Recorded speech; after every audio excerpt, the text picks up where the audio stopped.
hospital snack realness in those shirts. I know the moment she walked into that hospital, everyone was cured of their heterosexuality. Well, that was emotionally intense. That was a sea of lesbian intensity in which I definitely drowned. There was no life jacket. I now need 2 weeks of recovery. I need 2 weeks of therapy. I need 2 weeks of crying whilst being held by another woman. This review may be chaotic. It's the third time that I filmed it. If I have to film it one more time, I'm going to end up on the news because I've just snapped. You can feel the chaos. And I've only had a herbal tea. And it's not even herbal. It's literally just lemon and ginger.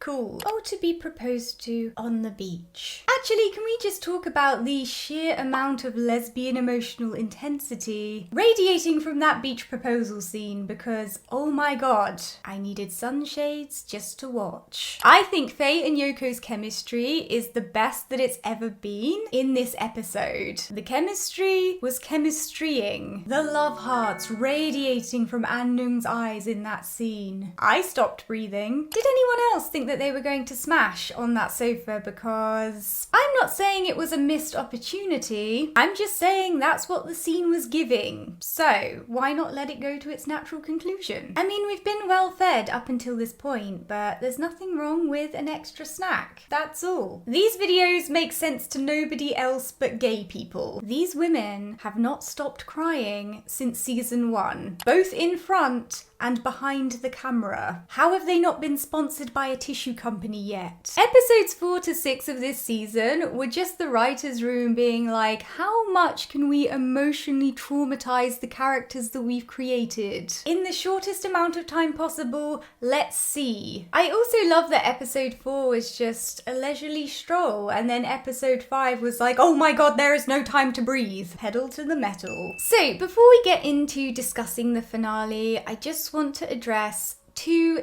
things. The first thing is Faye's name pronounced Faye or is it pronounced Fi? Because the way her name is spelled is pronounced Faye, especially for English speakers. But whenever I watch interviews with her, people call her Fi. So whatever I call her, people tell me it's wrong. Which pronunciation of her name is correct for an English speaker? Somebody please tell me in the comments section, please. And the second thing is #Rollgate from my review of episode 3. It turns out after further scientific research, I was wrong. Kan-Nung definitely rolled An-Nung over, and An-Nung did not just roll over by herself. But I'd just like to explain here that the reason I thought that is because when An-Nung was being rolled over, she had a really uncomfortable look on her face. And after she had rolled over, Kan-Nung was checking in with her and also looked concerned. And because the shot was fairly close, I think I just came to that conclusion because of that. And I'm not the only person who thought it. So, of course, Kan-Nung rolling her over makes sense within the context of the scene, but oh my god, the expressions just threw me off so much. I was wrong, but I didn't mind having to do further research either, so okay. I do still stand by my original critiques of that scene, but now just for different reasons, which nobody likes, I know. Hi guys, welcome to a video, and in today's video, I'm just going to be reviewing the Blank the Series Season 2 finale. So this episode starts with high drama, and Nung is being rushed into surgery with Nung by her side. And the nurse has to physically struggle with Nung to stop her following An-Nung into surgery. Then the nurse hands her An-Nung's possessions, which are of course her phone, complete with the keychain that Nung gave her. And I said when Nung first gave An-Nung this keychain that it was likely going to have later significance, which it does here. The keychain is very much a symbol of their love. So for Nung to be left holding that whilst An-Nung's life hangs in the balance just makes this scene extra devastating. Then Fa and Shet turn up at the hospital, and of course the first thing that Shet does is start laying into Nung, blaming her for An-Nung's accident and trying to guilt trip her as though he hasn't made her feel bad enough by this point point already. And at first Nung is trying to explain to him that she loves An Nung and trying to kind of get to the bottom of what his issue really is. But when he starts freestyling some homophobia, which is classic Shet, she snaps and she finally stands up to both him and Far. And she points out that they've known An Nung for as long as she has, and yet she's the one that An Nung loves the most. So what does that say? She also points out that neither of them have ever considered what An Nung wants, including in this situation. Several points were made, and you can see that Nung is really trying to make Far and Shet see the depth of the connection that she has with An Nung and that their relationship is serious. She's really bearing her soul to them in this scene, and it is really intense. I mean, I watched the live stream version of this episode and I could see Faye crying while she was watching this scene because of how raw it was. Double the tears. Then An Nung's grandmother arrives and it's on site. I wasn't expecting her to throw hands, but when I really think about it, it makes sense considering that she has a history of being physically abusive to her granddaughter. She's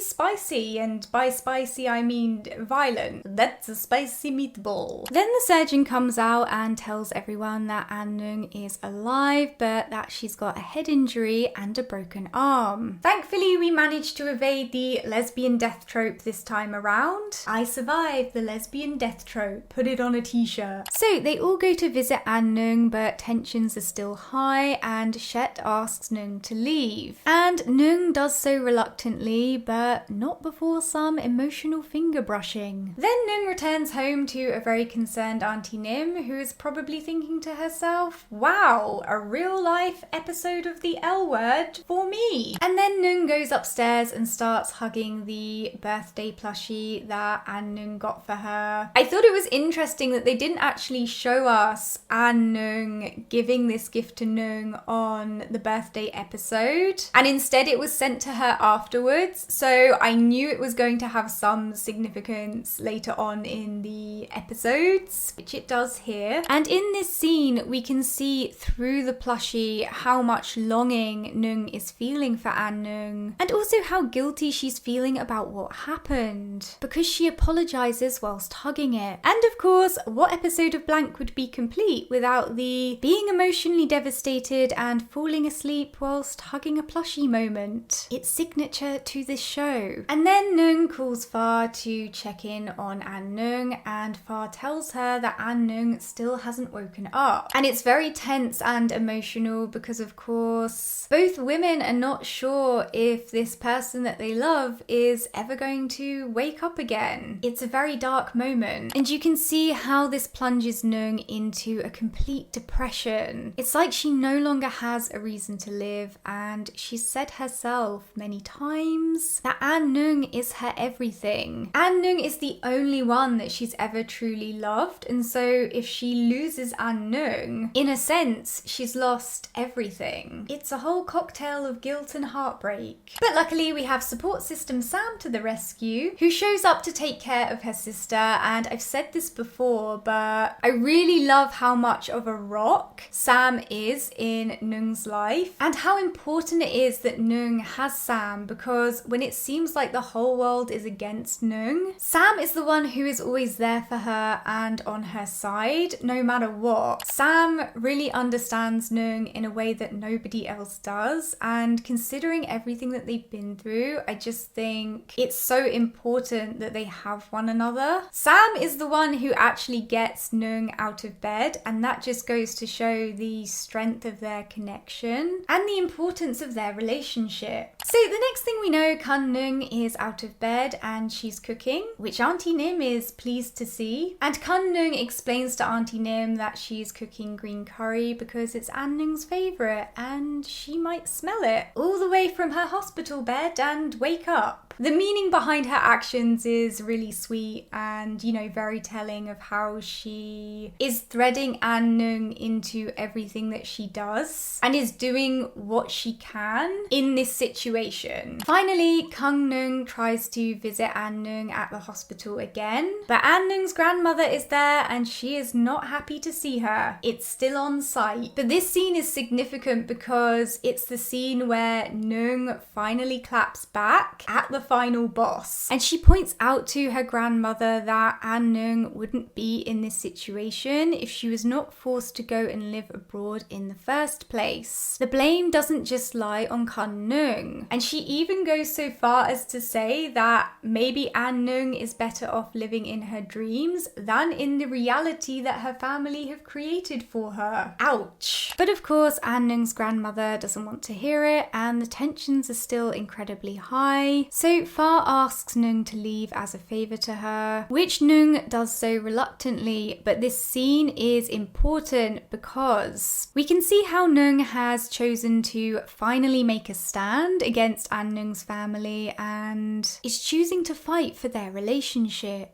And this is a significant shift from the way that she approached things in episode 5, where she allowed herself to kind of be pushed out and controlled by An-neung's family. And she returns to the hospital again and again, bringing food with her, trying to, you know, hold out an olive branch to An-neung's family, which at first quite literally gets discarded. But Kang-neung is determined and she comes back again and again, all for the sake of An-neung. And finally, Fa caves in and allows her to visit An-neung, which makes sense because Fa was showing signs of guilt and uncertainty about the decision to send An-neung away in episode 5. Unlike Shet and An-neung's grandmother, who have stayed consistently spicy. And this visit allows An-neung's grandmother to witness firsthand just how much Neung cares for An-neung in the way that she physically tends to her. And it's here that the penny finally drops that Neung genuinely loves her granddaughter. As a result, we see An-neung's grandmother begin to warm up to Neung, and she even places a cover over a sleeping Neung to keep her warm, featuring a cheeky cameo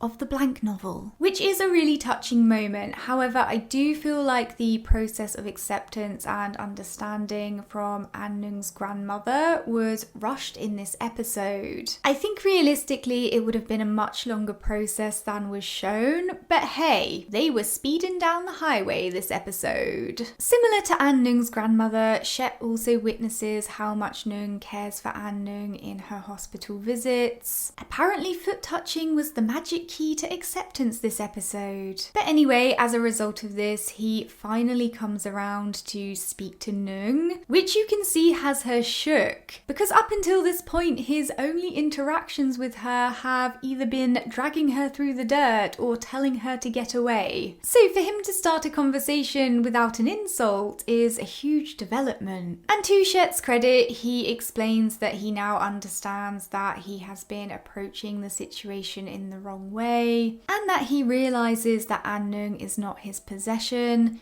She's her own person. Again, whilst I feel like this process of acceptance was slightly rushed, this scene does show character development, which I appreciated. Support System Sam then rocks up at the hospital, and she only has the sweetest of intentions, but she does ask Neung if the reason she's been practically living at the hospital is because An-neung is there. Girl, why else would it be? I know she's only trying to lighten the mood, but what a question. Then the hot barista serves Sam and Neung some coffee before she goes to turn the radio up, and lo and behold, it's An-neung's favourite station that's playing. Furthermore, from the depths of her coma, An-neung senses it's on, wakes up, and decides to call them up immediately to tell them the story of her and Kang-neung's relationship. And Kang-neung hears this and goes rushing up what I can only describe as an infinite amount of stairs to get to her. She's certainly got her steps in that day. And of course, this love confessions on the radio mirrors what Kang-neung did for An-neung in episode 5. I can appreciate a good lesbian love confessions on the radio parallel. And oh boy, does this series